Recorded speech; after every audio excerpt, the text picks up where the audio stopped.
I live in an apartment on the ground floor of a house that was converted to apartments.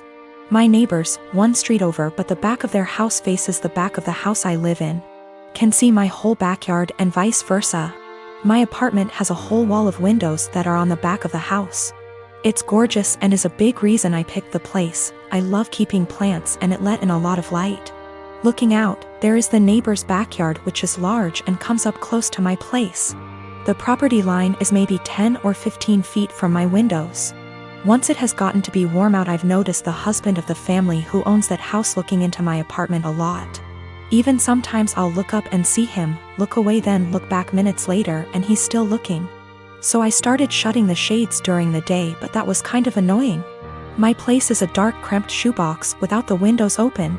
And I can't do that for too long because the plants were struggling without light, so I bought these window coverings that make windows into one-way mirrors. During the day when it is light out, my windows look just like mirrors now. From the inside it looks pretty much the same, the windows look tinted slightly darker but that's it. From the outside you can't see in at all, it looks exactly like mirrors. The section of windows it's applied to is about 8 feet high and 20 feet wide. After a week of the window coverings being up, both of the parents from the neighbor's house came to my door and wanted to talk to me. The wife was complaining about the windows for a lot of reasons. 1. They were ugly too. It was uncomfortable, especially for the teens and their friends, to have a huge mirror adjacent to the swimming pool. It's at a time that they feel insecure about looks and they have lost interest in hanging out by the pool. 3. In the afternoon and evening, it was reflecting a lot of extra sunlight into their backyard. They couldn't enjoy eating dinner on the back porch with the sun in their eyes. I said sorry about the inconvenience, but I wanted it for privacy. They both pushed back on that some and I said that I needed privacy because of the husband starting. He started denying it in front of his wife, and so I took out my phone where I'd taken pictures and sent it to my group of friends. And showed her a couple pic tires of him gaping at my apartment and the texts from that time. He got mad and said he incidentally looked over, and the 8-foot by 20-foot mirror was a crazy overreaction. I said that I'd like to keep it, and that I was sorry, but frankly this was avoidable. I think they're both mad because they called my landlord, who brushed them off. I am a 33 years old female, and I have had fertility issues for the past couple of years with my husband. He's 35. We went through with consultations, and while we had very promising results for treatment, the cost did give us pause. It wasn't that we couldn't afford it, we just weren't at the point yet where we were willing to pay. I discussed it with my husband and we were both fine with the idea of adopting. My cousin Tiffany, woman 25 years old, is adopted and she supported our choice in looking into it. However, this was a couple of years back, and during that time Tiffany was reunited with her birth parents, and she's been acting pretty hurtful to my aunt and uncle since then. She keeps making posts about how happy she is to know where she comes from and is happy about being reunited with her real family. She even talked about having her birth father walk her down the aisle as a chance to make up for lost time. Obviously my uncle was very hurt about this, but when he voiced it Tiffany got defensive. She called my uncle selfish, how this was about her and that he knew what he signed up for when raising someone else's kid. Before the pandemic Tiffany moved closer to where her bio mother lived so they could make up for lost time. And Tiffany kept making post after post about all the fun she was having meeting relatives. And how she called / video chatted with each of her bio parents multiple times a week. Meanwhile, she barely texted back my uncle and aunt once a month. I could tell how heartbroken my aunt and uncle were, but tried to give Tiffany her space, and the few times they said anything she accused them of being selfish and unsupportive. I think the biggest thing that broke them was when Tiffany promised to come by for my aunt's birthday and was even given the money to travel to them but then never showed up. She called literally the day before to say that her bio mom had an emergency so she wasn't going to make it, but didn't give back the money. I am completely disgusted by Tiffany's behavior, and while I haven't completely ruled out adoption entirely, I did want to give medical-assisted conception a try. My husband supported this and we are now currently expecting. After we made our announcement, Tiffany messaged me asking why I would spend thousands on creating a child when I could help one who already existed. I tried to play it off, but Tiffany kept pressing and calling me a bad person when there are so many children who desperately need a home, and overpopulation. It got to the point where she was pissing me off, and I just came clean and said that her behavior towards the people who loved and raised her was the reason. Tiffany got really upset, but I didn't care. However, her parents are now starting to say that I was wrong. My husband just got promoted to shift manager 3 weeks ago. This meant that his 10 a.m. to 6 p.m. shift has now been switched 4 a.m. to noon. He isn't a morning person at all, so most mornings he will start huffing and puffing as soon as his alarm goes off, and he will instantly turn on our light and very loudly start looking for his work clothes. Have asked him several times to put clothes out the night before, and he has yet to do so.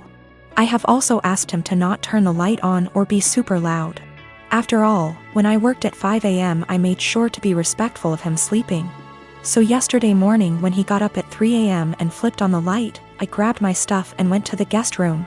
He came in and asked what I was doing. I told him that since he didn't respect me sleeping at all, that I would be staying in the guest room from now on. He made a comment about the light will only be on for 5 freaking minutes. Which is not true.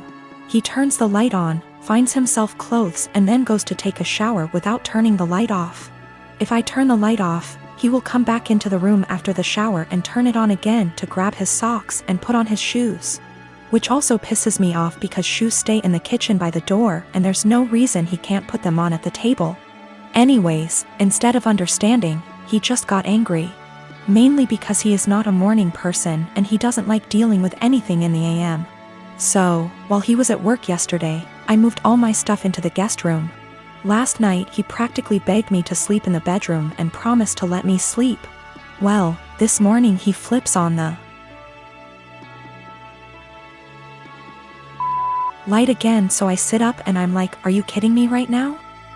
And he says, I'm being quiet. As if that was the only issue. So I went into the guest room and locked the door.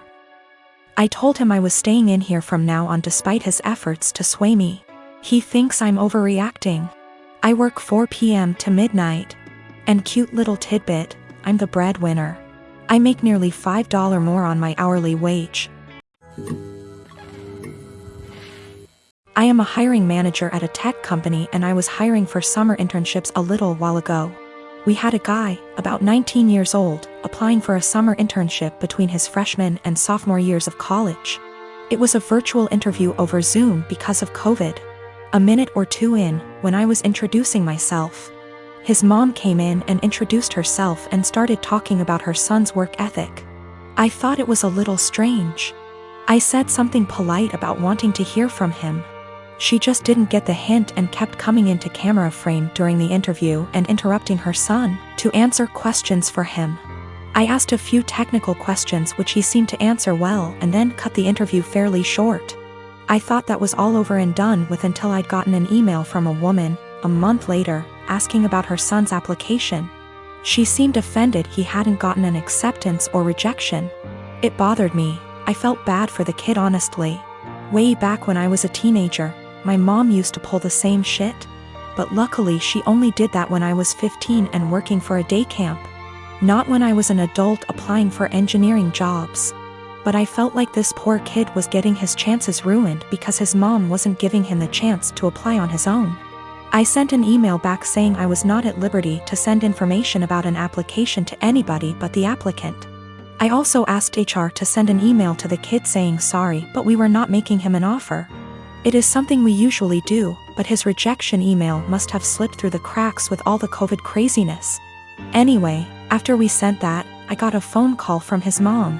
She had a forwarded copy of the email. And she was demanding answers. I said that I could not comment on the guy's performance in the interview to her as she was not the applicant. If he wanted to reach out to me, I was happy to give him some feedback. However, I could say that regardless of his performance, her presence in the interview took him out of consideration for the position. We were looking for an independent and self-driven person for the position, and for that reason, it is important to see an applicant speak for themselves, follow up themselves, etc. I also said that, as a piece of advice, every hiring manager I've met in my career who sees someone other than the applicant answering questions during an interview, following up on the applicant's behalf, etc., would also put their resume in the do not hire pile. Since, while the applicant may be skilled and motivated, they need the ability to demonstrate those traits themselves. She blew up at me over that, kinda cussing me out to the point where I hung up.